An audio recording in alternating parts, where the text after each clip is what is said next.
Today's book review is Attached by Dr. Amir Levine and Rachel Heller.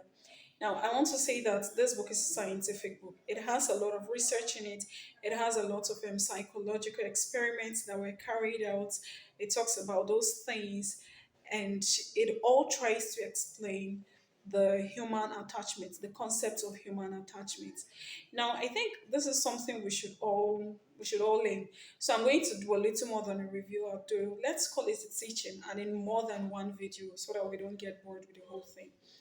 And so in the book, the author starts by saying that human beings have a biological need to be attached to someone, right? So we strive to have friendships, we strive to have partners, we strive to, stay in a family and stuff like that, because we have that need, which is not wrong, which is actually very beneficial. It has been proven that people who have others they can rely on are able to achieve way much more, right? And in this book, they refer to such a person as a secure base, right? Someone you can fall back on, someone you can rely on, someone always has your back. And I know that each of us can agree that when you have someone like that, it makes things so much easier for you. So being attached is actually good.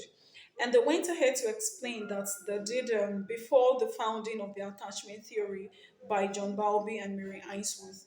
Scientists, psychologists actually believed that there is really no need for nurturing of a baby outside of the food a mother provides. And so when the founders of this attachment theory came, they compared babies that were raised with a mother's nurturing love, right? And babies that all they had was food. And there was stunted growth in the baby who all they had was food, because there was something missing. There was no attachment figure, no one to show them this is how you love, this is how you care for someone. And so they were stunted in terms of psychological and emotional growth, right? And then they took it a step further to carry out another experiment.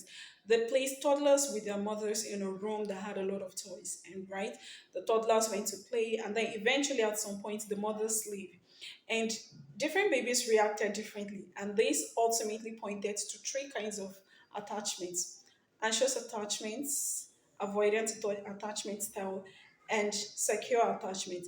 There were babies that, after noticing that their mothers had left, they were anxious, they were crying, they wanted their mothers back. And eventually, when the mothers came back, they were comforted, like, yes, my person is back.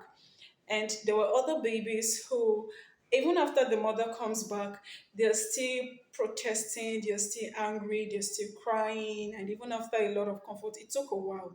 Those babies were considered anxious. The first baby were considered to be secure.